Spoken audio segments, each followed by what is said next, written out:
Hello, everybody. How you doing? This is Luis Mario, founder and CEO of the Legends of Vinyl Music Hall of Fame. Today, we are doing a legacy chat. And the legacy chat was created to recognize those wonderful memories from the original disc jockeys, producers, and entertainers are the architects of our dance music history. Dance music history. And today, I have with me one of those founders, a gentleman who I respect and everybody knows because of his history and his legacy. Ladies and gentlemen, this is Charlie Anzalone, Buffalo's own DJ Charlie Anzalone.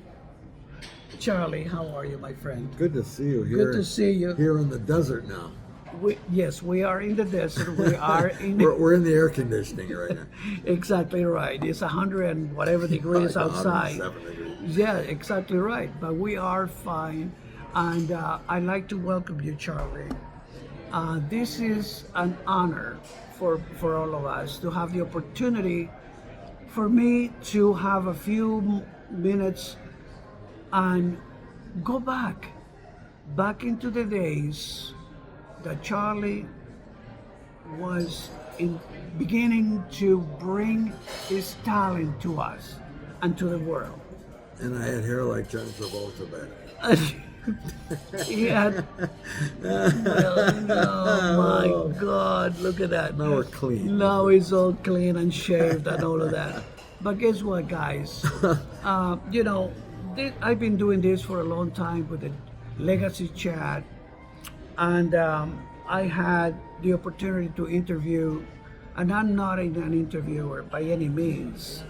What I do is that I would like to take my friends, my peer, to a time when he or she was younger, in the early days as a teenager. Why? I tell you why.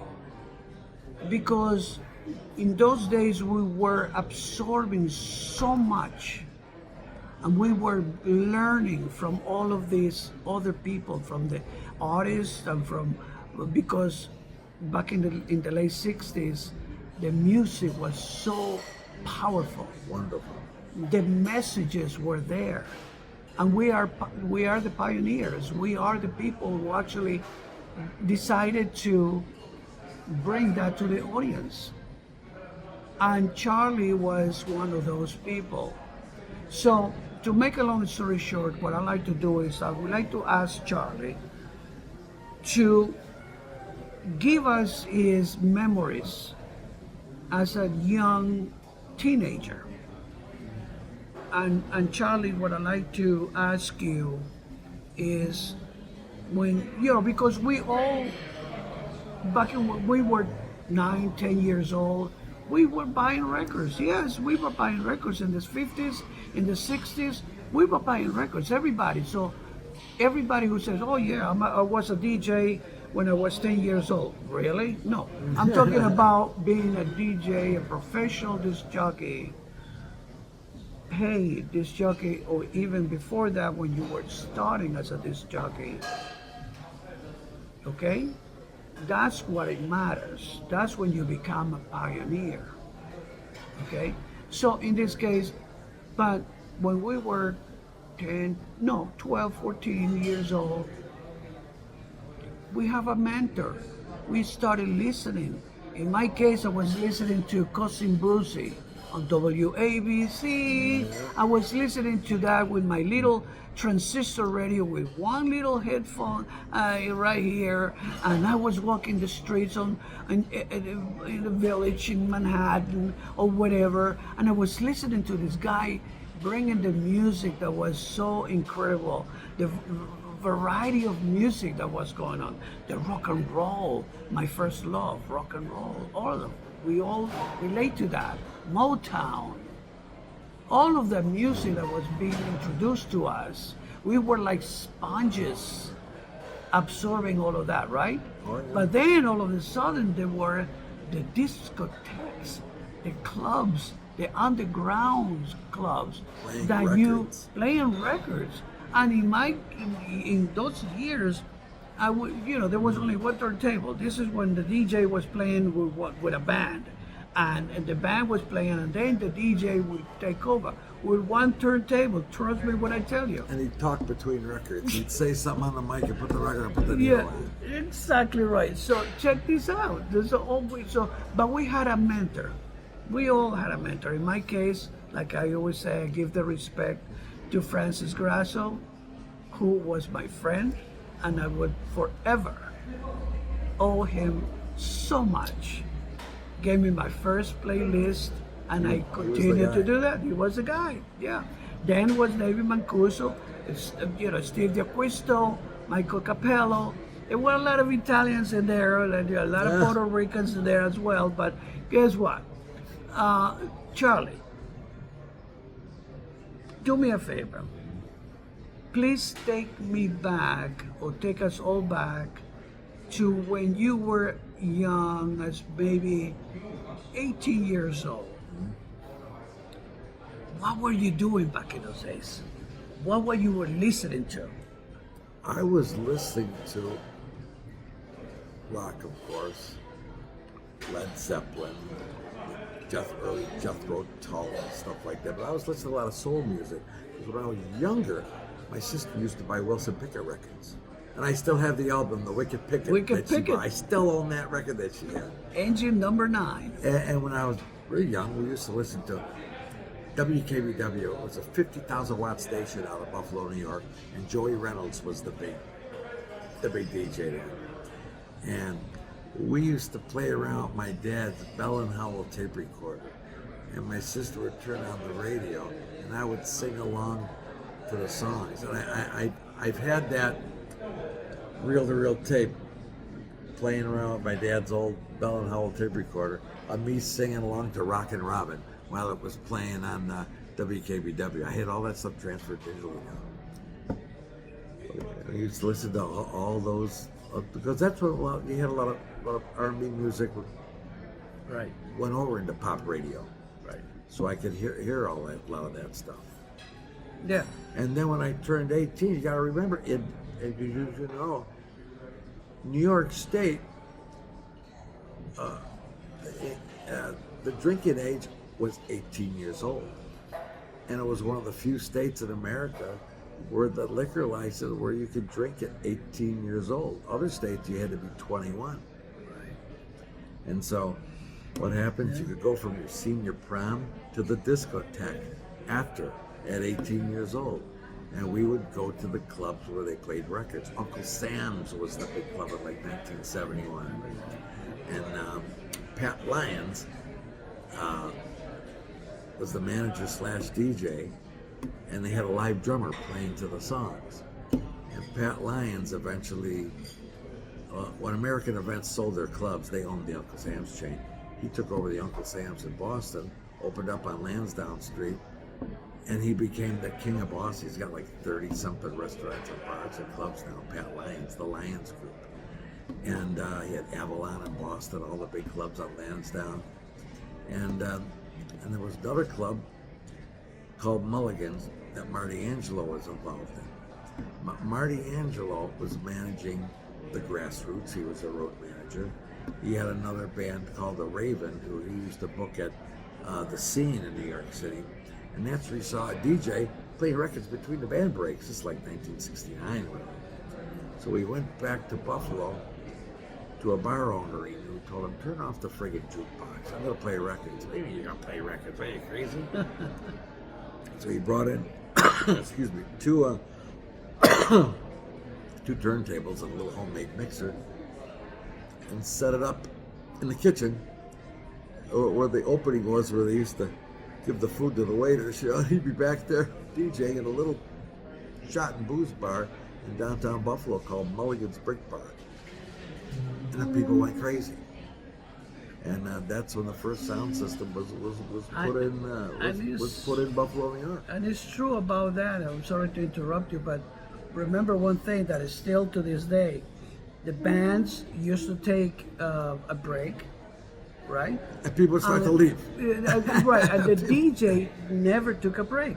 So the people were dancing more to the DJs even back then. And the bar owners figured that out finally. The what? The bar owners finally figured that out. Yes, the bar owners is starting to say, hey, wait a minute.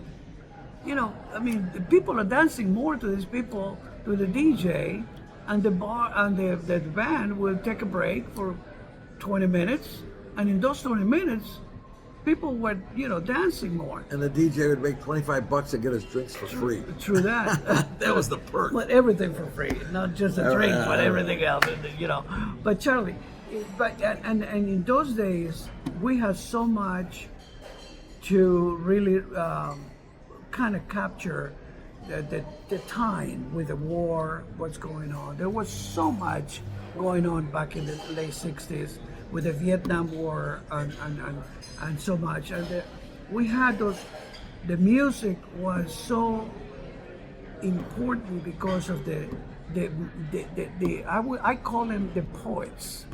We had incredible people like Marvin Gaye, Curtis Mayfield, and so many other people that were writing music, that meant something. And as a young person, as a young mind, we were sending messages.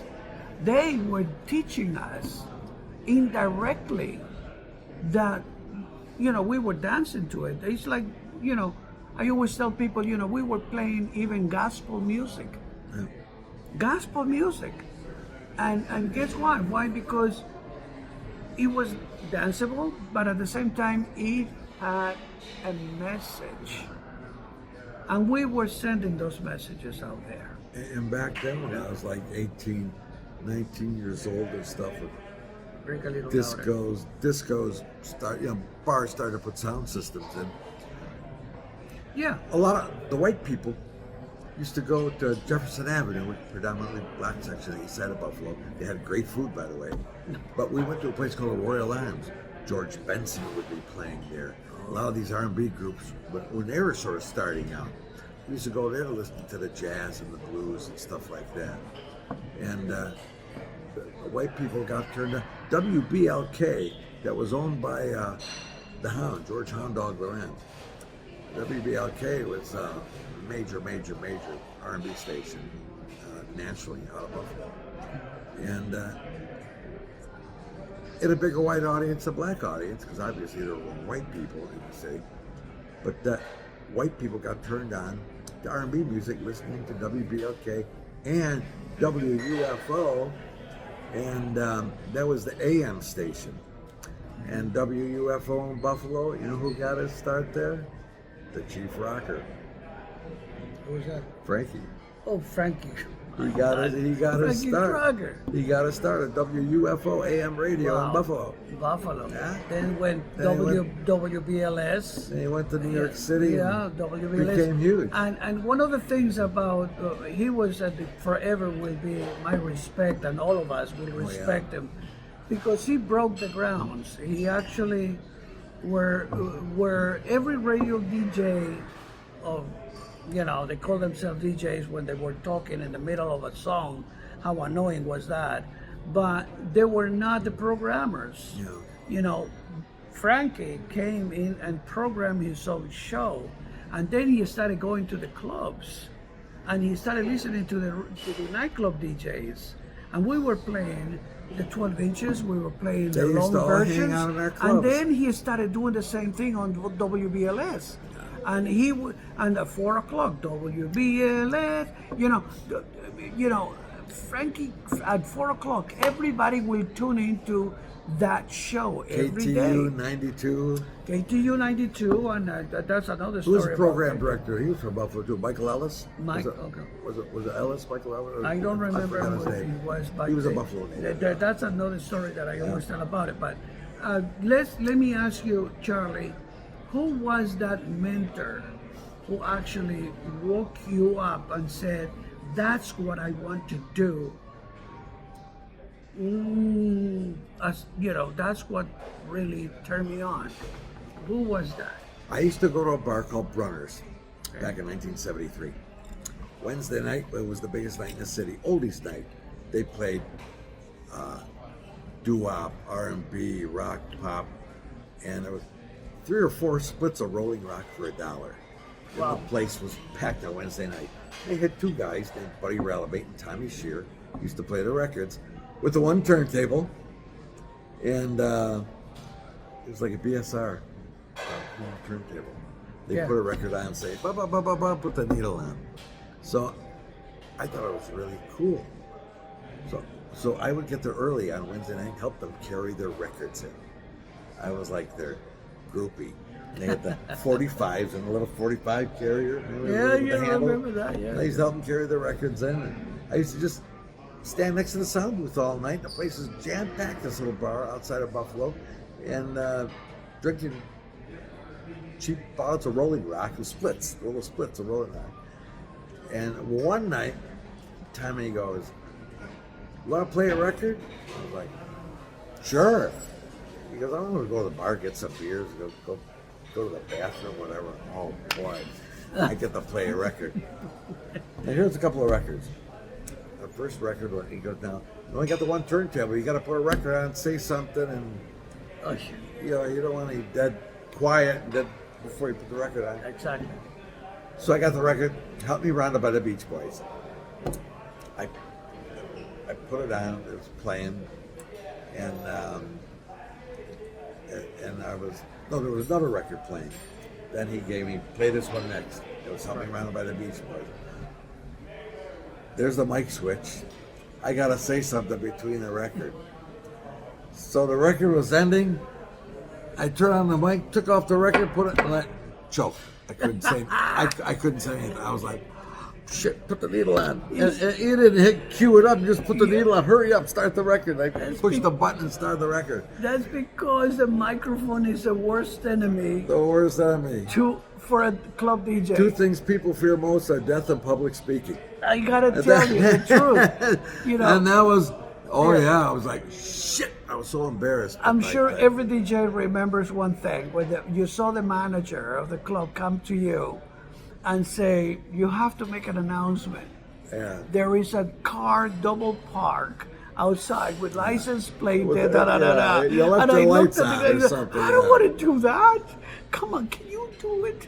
Can you please do it? Come on, do it." I said, some of the managers were like, "Okay, I'll do it." But some of them said, "No, it's your job, do it." And we hated that. Oh my God, it was being on a microphone. You don't, first of all, you interrupting the flow. I know that you bring the sound, the volume down, and you got to make it announcement. But come on, maybe it's the mood. It's what you're doing, right? And Try to make it short and sweet if you're right. going to say something. But this is crazy, man. It was crazy. One of those things. But anyways, Charlie, what was what kind of turntables were you working on in those days and back in because the techniques were already there. Yeah. Okay, but most of the clubs. Not everybody had them. Not everybody had them. You're absolutely right. There was But- an AR turntable. You had to take the AR? platter off, and you have to change the belt to a different yeah, pulley, belt-driven, to 35 and 45. Right. But when I first started beat mixing records, I learned that from Marty Angelo. He heard it done in New York City. And he goes, the guys in New York, Marty went to high school with my big sister, so I knew him when I was young. And, he used to manage the grassroots, manage a lot of bands and all over the country and over the UK. And he came to the club one night, when he started to get into the disco thing after his rock and roll life. So, DJs are beat mixing, they're putting records together beat to beat in New York. So what are you talking about?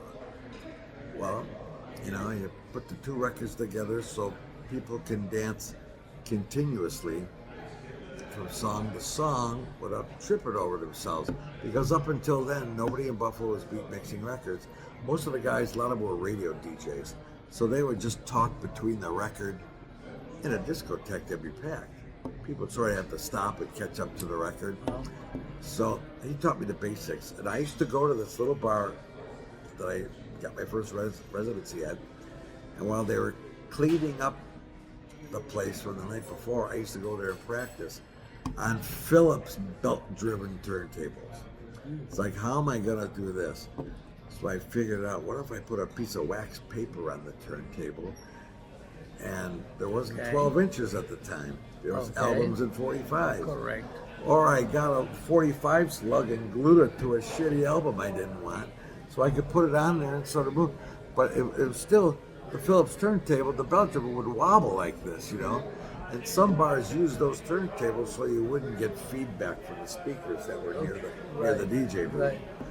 And so then I said, let me just put a piece of wax paper on the platter and gently practice putting beats together, you know. Right. But there wasn't beats per minute. I just had to listen to the record. They used to put like bass lines together. And he told me, try to put the same tempo together. So you know what I got? A metronome. Oh, jeez. Okay. That's how I figured out a beeper. Okay, this record is that speed. This record, maybe these two will go together. And I would just practice finding the beginning of the record and because there was no long intros. There were no 12-inch mixes until Tom Moulton did an 8-minute mix on a 45 record, you know, and the grooves were like microscopic. And I just practiced and figured it out and got better and better. And dancers would come into this club and they were able, that's when they started to do the bus stop. And of course, you wanted to do the bus stop, the song, The Bus Stop, Fat Back Band, was only a couple of minutes long. But you wanted to make it longer. So you had to smoothly loop another 45 and then people started doing the hustle and they could do the hustle from one song to another. And they would go to the other club and say, why aren't you playing the records like Charlie? We don't have to stop between records and catch up. He goes from song to song to song, or we just keep on dancing. And I'd see DJs coming into my club with notepads. You'd see, what's he? He's playing this song with that song with that song. And then DJs started to listen to what I was doing, and they'd go and practice and try to do it. And there was this one very famous nightclub promoter. His name was Kevin Elliott. He was the king of fun in Buffalo. Legendary. He came up to me and he said, you know, everybody wants to be like you. Teach them what they know, but don't teach them everything you know. You leave that much. And that was like, they had to figure it out, you know? Yeah, that's because you can't teach being a DJ. Either you know what you're doing or you have to learn. You have to watch. You cannot say, hey, you got to do this, you got to do that. No. It's just important for you to watch and learn. That's how it's done. Yeah. Okay, whether you have it or you don't. I mean, You had to it's that figure it simple. out. Some figured it out better than others. Which club was this in 1973? Which is what in Buffalo? What was the main club back in the day? As far as a discotheque, Yeah. there was Mulligan's on Hurdle Avenue, which is where Marty Angelo worked. And that opened up in like 1972, 71, 72. Yeah. Uncle Sam's.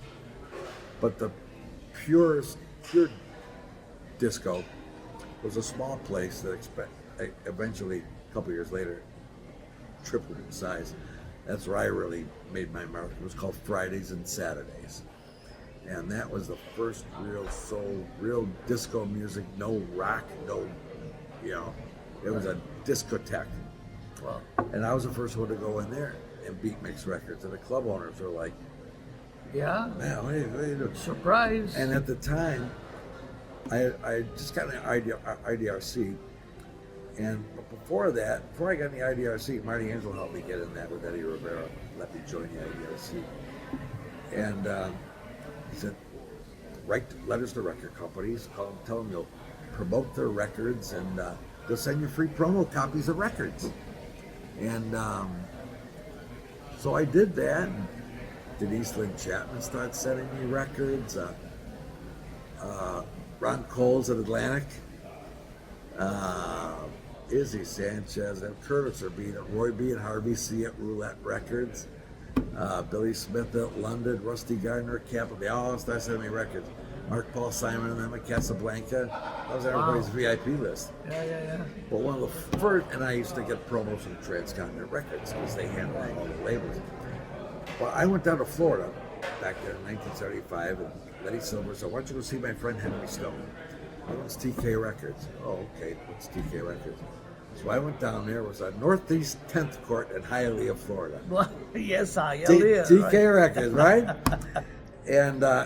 And Henry Stone goes, "Go see my promotion guy. He's the head of my promotion, Mo Prescal." Mo Prescal. I mean, he goes back. He was an Ed Funicello road manager at Disney Records. He was one of the original he was the godfather of the record promoters.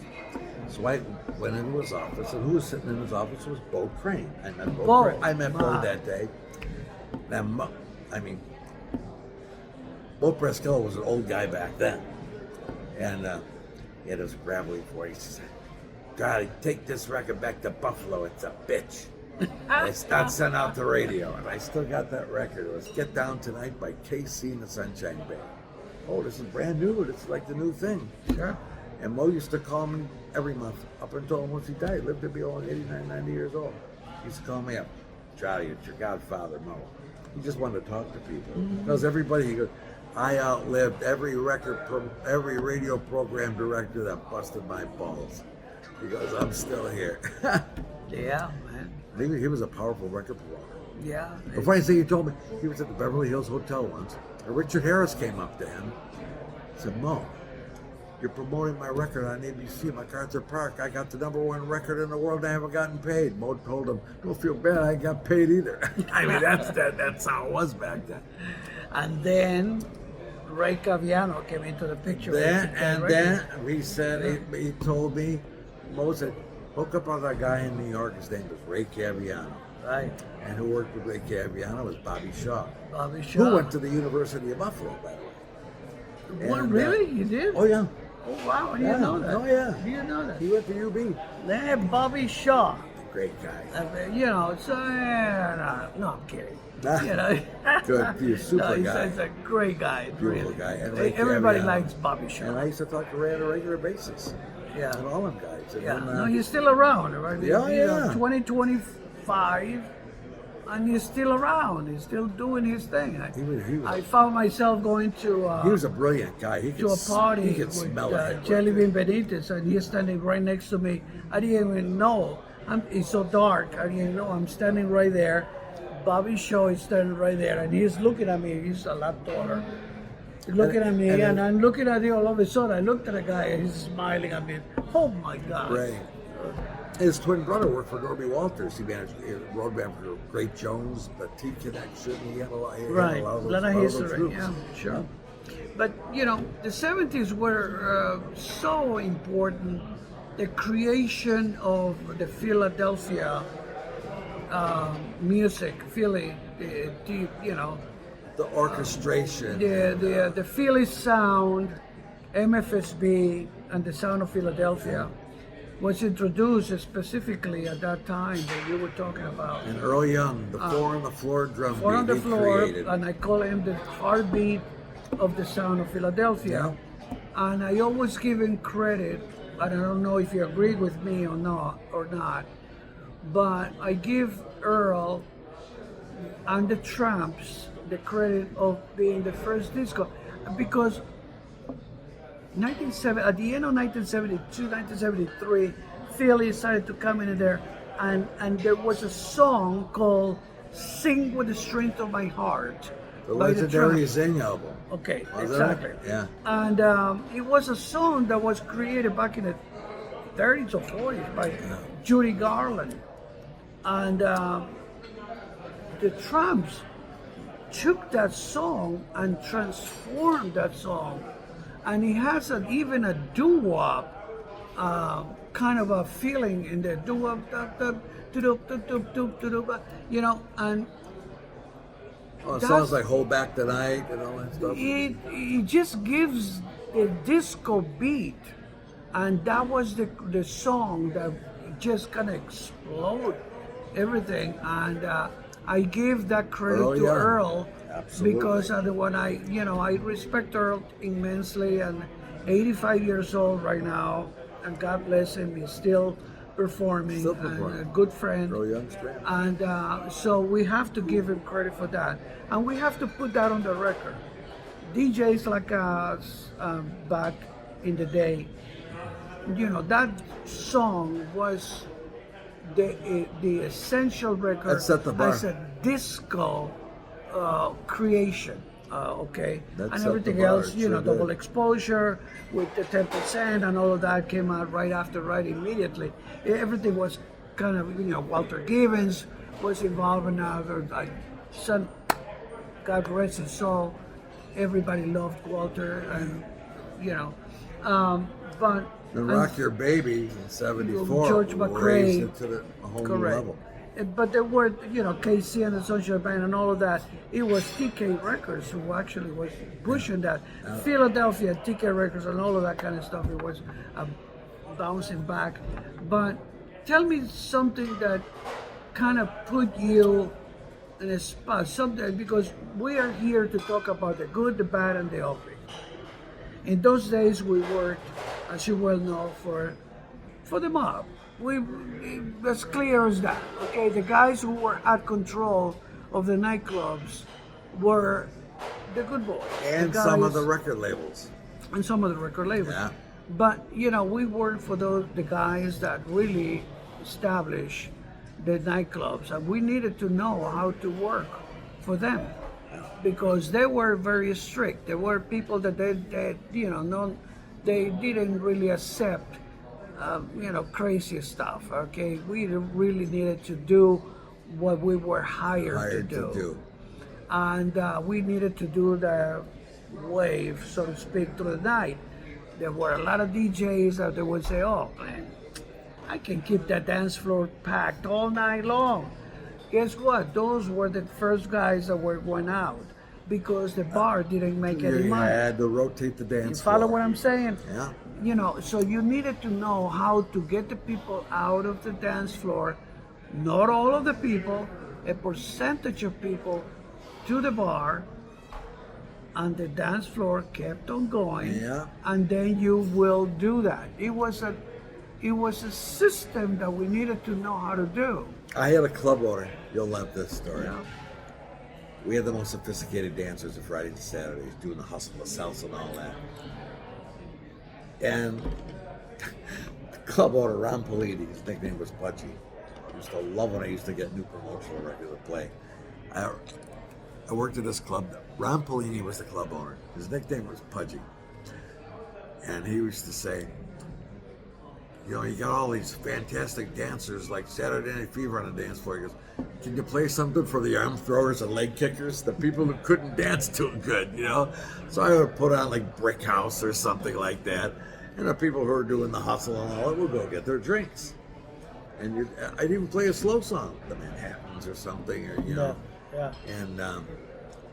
And then they'd go. The bartenders would start pouring and pouring and pouring. But that was a big thing. You had to rotate your floor. You couldn't keep the same people on the floor all night long. You had to get people to the bar. Yeah. And I would have worked at a club where the manager would come and we got X number of dollars so far in the till. Can you get a couple grand out of him in the next hour? And I'd look at the crowd. And I'd figure out, get the crowd motivated again. Your job was to put money in the till. That's right. Not to play super mixing DJ, and because you liked the way the records went together, and and the same people were the ones dancing all night. You had to make money for the club, Yeah. and you had to read the room. Let me ask you something, because we all have gone through, good memories, obviously. Most of it is great memories. But we also have some hiccups throughout the years. I worked for a couple. What is the good, the bad, and then we go to the ugly. Let me have the bad. I worked for a club owner was kind of racist. He didn't like a black guy dancing with the white girls. He would go on the dance floor. I don't want any African men dancing with my white women. You're more than welcome to come in here with an African woman. He used to say, yeah. I was like, Jesus Christ, you'd be in jail today. And another club owner would say, you gotta play all this, so much of this black music. There's too many blacks on the dance floor. It's like, what do you want me to do? And that was kind of the dark. One of the shit that I bad things, realizing that music is something that speaks to the soul, and you cannot help. It's like some people say, I don't know how to dance, and you always have that argument with people say you don't know how to dance. Everybody knows how to dance. Everybody knows how to dance. If you can move, if you can walk, you know how to dance. It's some just dance because better it than others. speaks to the soul, and when you feel that song comes and you move, you feel it. It's just a natural thing. It's a natural thing. But yes, there were some people that they were nasty, and they just didn't see beyond. Yeah. And I hated that. I hated those moments as well. And the ugly was ugly in many ways. Working for people that actually use their I don't know how to say it. They thought that they were so connected. Connected. And they say, well, you like the old saying, you'll never work in this town again. And, I had a club say that. I had a club owner say that to and me. it's like, and then ridiculous. he hired me back twice or over the next 10 years. if you work for this guy, if you go, because if you were good, if you were really doing a good job, and people notice that, other club owners will come into the clubs that, and they listen. And so they will approach you. They try and to say, steal you. come over to work for me. And back then, you couldn't work for more than one club. Exactly. Oh, yeah. So the club owner will go, well, break your arms. And, like happened to Francis. Francis, what his face was all distorted because of he got beat up so badly that I read about that happened to me working for at the Cobra in 1975, and the same people that owned the same family owned the rooftop or the top floor on 26th Street, and John. Whatever, I don't know, and I was working at the Cobra after hours, and John wait for me. I was working, Cobra was on the 7th floor, and I went down the elevator, and he was waiting for me about 9-10 o'clock in the morning, and he says to me, I want you to come and work for me. And I said, well, I'm happy here, I don't want to work with you. But he says, well, you like your arms, but, you know what I'm saying? And, he said that to me. And I'm going like, what the fuck? I was a kid. I was a young guy. I was, and, so I called Dennis Cobra. And I said, hey, John, don't worry about it. It worked it out, blah, blah, blah, blah, blah. But that's what happened to a lot of DJs. They will try to take them to work in other clubs, right? It happened. It was real. That's what happened.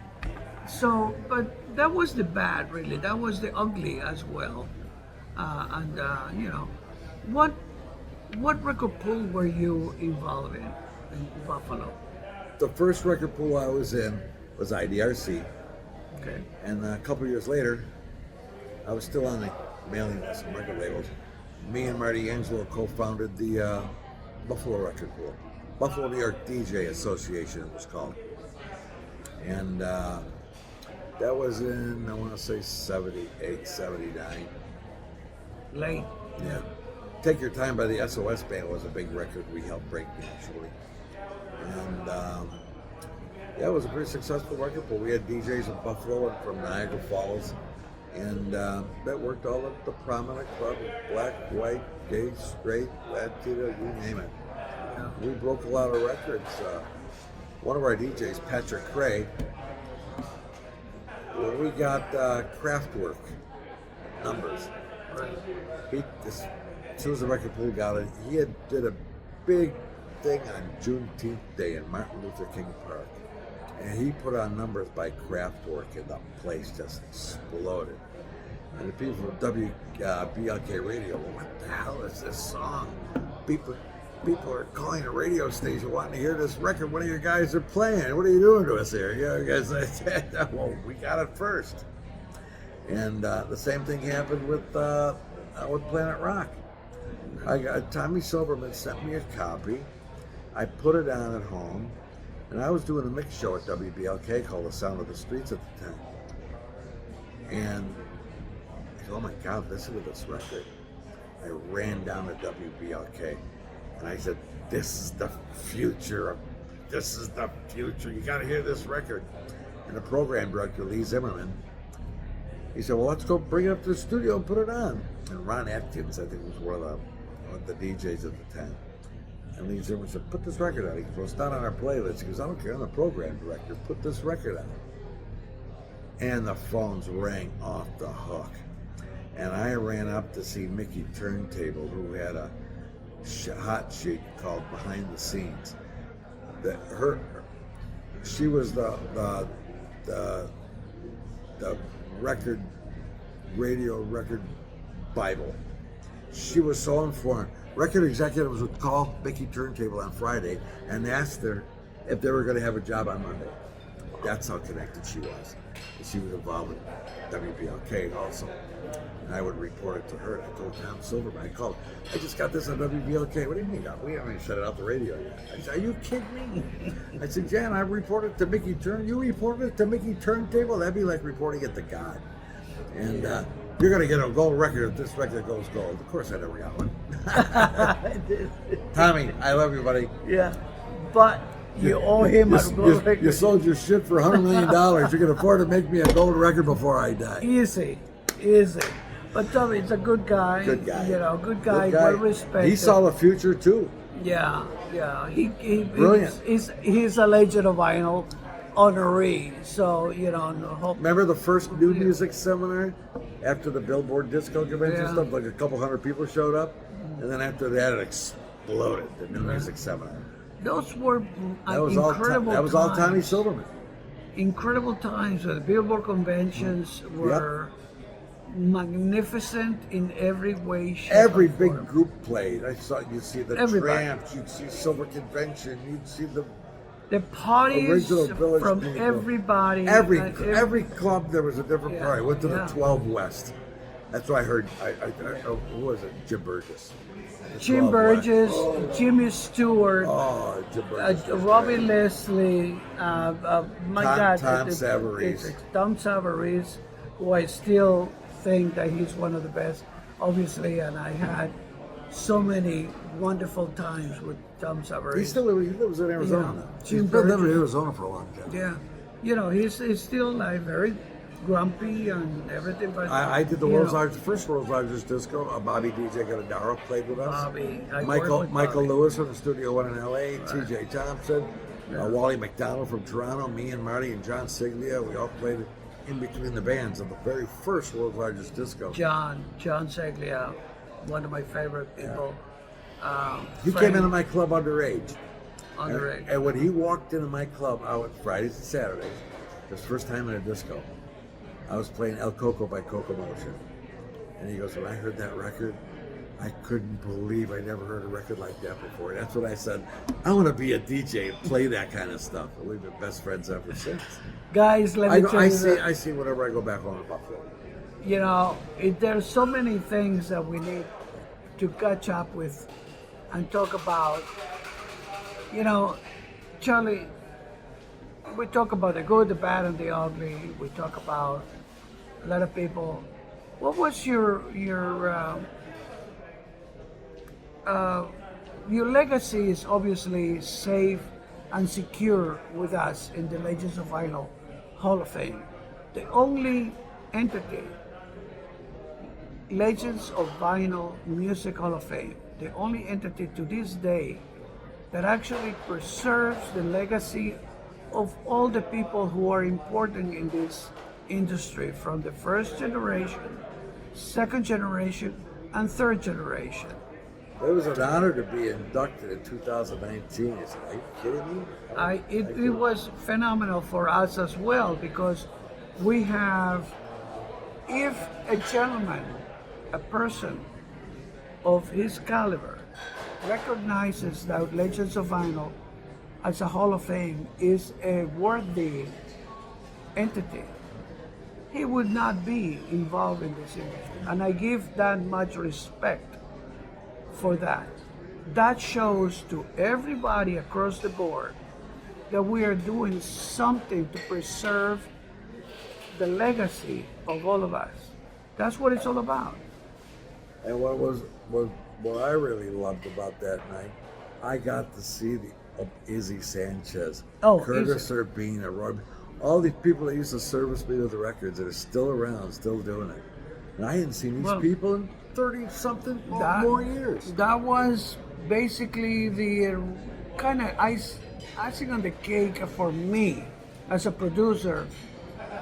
When I do a show and I bring these wonderful people, peers and industry people, that I stand on the corner and I watch, and I can't hide it, because these people haven't seen each other for 30, 40 years. It was unbelievable. And they hugging and holding each other and either crying or laughing or whatever. And it means so much. And to see France Jolie and Joe Bacan and everybody that night. And to have France, when I met her in Vegas, it's actually, I am in Vegas right now. In 1979, I was hired, and I had an agent.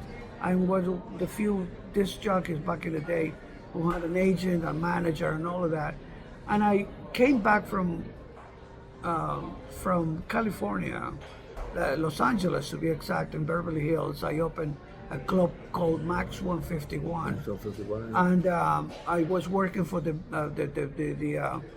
Gap Band, and I worked for whatever. So I opened this club, and then I went back to New York, and then my manager calls me up and says, 1979 was the year when that DJ from Chicago started to say disco socks and all of that. Granted, I have to tell you, it was maximized. Disco was everything, was thrown into the pot right there. Everything was converted into disco, from back in songs from the 50s, the Love Boat, I Love Lucy, and everything was made into disco. There's no business like show business. And I was the guy who actually broke that record by Ethel Merman in Dallas, Texas. Who wanted to hear that? Dude, nobody told me that. My manager said to me, oh God, Jesus. My manager says, you're going to break a song. I says, okay. At the White Ball party at the, forget about the hotel that we did this. And he says, you're going to break this song. Hey, listen, every DJ loves to break songs, right? So I was chosen to break There's No Business Like Show Business by Ethel Merman. And here I am, and I listened to the record at the last minute, and I go, oh God. I mean, she's adorable. I love Ethel Merman. My respect to her, she had a wonderful, but she had no business in the disco business, okay? I knew it was over then. And I threw that song, and I said, geez, look at this. But anyways, it happened. That's reality. That's history. That's what happened to DJs that, with us, nothing but to do something new. Anyway, so I am in New York from California, and this my manager says to me, "You have to come to Las Vegas in 1979 to kill disco." I said, "What are you talking about? I made a living." The brewery You was know, the big what are you disco doing? back then. So he says, "Well, something, disco is really taking a beating. The kind of the new wave music and this all this kind of stuff is coming out, and people are really tired of disco. You got to kill it." So I says to the guys, I says, I don't want to do it. Well, unfortunately, oh no, fortunately in my case, it says, "This is what I'm going to pay you." And I said, "I'll be there right there, no problem." Okay, money talks, bullshit walks, Yeah, right? that's it. Kind of thing. What am I going to lose, okay? So I went into a club called Money, across the street from the Liberace Museum back in the day, and that doesn't exist anymore.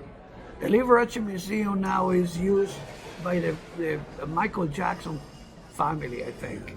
And across the street was TGIF, okay? And that was converted into a club called Money.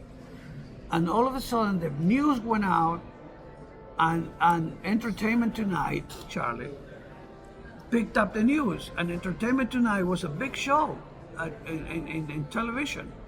They were there filming. And Sugar Hill Gang was the act. Sugar Hill Gang was there. The original Sugar Hill Gang, obviously. And then they hired this guy to wear this white suit, and they also got a coffin. A coffin. You can find that on YouTube. I posted it. So I'm opening the night, all disco. Everybody doesn't disco, and there's a coffin there, and comes midnight, and I got the cue to go from disco to new wave. And here is this guy The B-52s dressed in white, and on. he opened with Joe Jackson.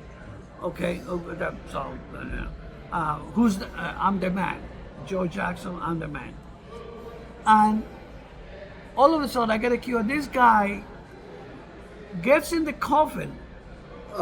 They close the fucking coffin. And everybody's got a black rose, and there's a sea of people trying to get into this club, and there was thousands of people in there. And I am introducing new wave music to the world, live on Entertainment Tonight. That's what happened in 1979. I did it. The one who did it, but guess what? I went back to New York, and I said, I'm going to continue doing what I'm doing. I continue playing this. The good thing about that, and I'm sure we all agree about this in a way, because disco was really getting to a high that kind of people were not coming up with new ideas. It was people were burned out about disco, but the high energy and the DOR music that came into play, the dance-oriented rock came into play. And I do have to give credit to the gay community that took care of that high energy, like high energy, the Weather Girls, and so on and so forth. Pamela Stanley, and so many, and the DOR with from Yes to Human League to Depeche Mode and all of that. We were David managing. Bowie, Let's Dance. Absolutely. All of that makes sense, and we managed to blend it into something that we went forward into the 80s.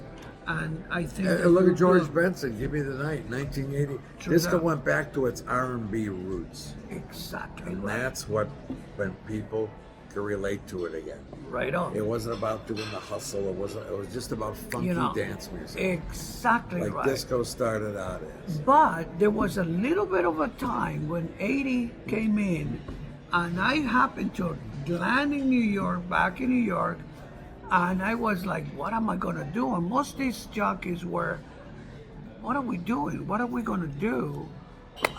Because it's confusing. You have the freestyle, you have breakdancing, you have DOR, you have punk music, you have all of these kind R&B, of different Rick James, and all genres that stuff. of music that people were like, and these jockeys, really, it was a hard time for us to do.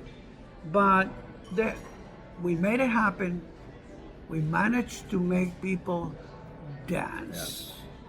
And I landed in clubs like the Copa, the Cat Club, and so on. And people like Charlie, you continue to move on to. But you know what, Charlie? We have a legacy. We need to let people know what happened, the reality, the truth about it, about so many things. And I am so very happy that I have this opportunity to be with you today. I'm glad you came into town. Tell the audience what your legacy what would you like the audience to remember you by?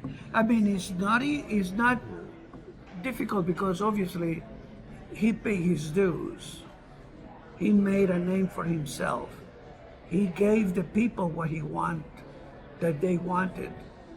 And now he is an L.O.V member. He's a Legend of Vinyl member. He earned it. Didn't ask for anything. He earned his position. But you tell people what you want them to know. Please.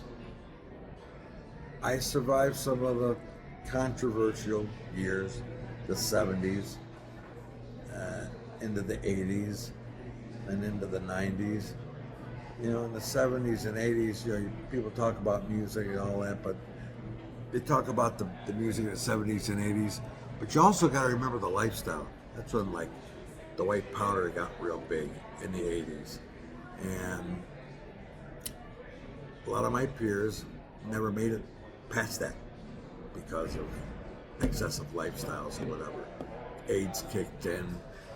There was a whole, 80s was a really rough time. And then coming to the 90s, it sort of got back to normal again. And I continued to DJ till I moved out here to Las Vegas. And a few years after I moved here, I was invited to do an industry night with DJ Eddie, who we're going to meet tomorrow. And we did the old school retro room. And it's like, I was able to, because of my history or my past or whatever, as Eddie had seen me on the VH1 When Disco Ruled the World special, and he introduced me to all the young DJs here. And because of me being a DJ in the pioneering years, I was able to make a whole new group of friends of today's young up-and-coming DJs that wanted to know how it was for us when we first started DJing. They want to know the history. Now, these young DJs respect guys like us. You know, they may be doing these big festivals and stuff, but they're mesmerized. Well, if I sit there like I'm talking to you, talking about, man, back in the 70s we did this, and in the 80s, and blah, blah, blah, blah, blah, blah, blah, blah, blah. And they're like, wow, that's what it was really like, you know? And what's new to them hearing is that we broke records before radio. Now they got to play what's on the radio. Where the radio came to see what we were playing. We were more influential musically, as far as what you heard on the radio came out of the clubs. True that. Radio program director come to my club, they wanted to, can I have that copy of that record to take back to the radio station? I didn't know it's the only one I got. Yeah. How true. And that's another topic, ladies and gentlemen, but let me tell you. I made lifelong friends. That's the biggest. There you go. That's the big thing. From dancers to DJs to record industry people, I've had friends for 40 plus years in that business. And Still, we're still going strong. We're 45 still going years. strong. Ladies and gentlemen, it's indeed my pleasure to sit next to this man, this person, this peer, this friend, to bring to you the true stories about who we are, what we are leaving behind in our history, in our legacy. And I thank you for spending the time with us. Stand by because there's a lot more coming from the Legends of Vinyl Music Hall of Fame. And I want to remind you that L.O.V. is the message from my heart Absolutely. to you. Peace. Peace. Thank you, Charlie. Great talking. Thank you. Thank you, my brother. Thank you.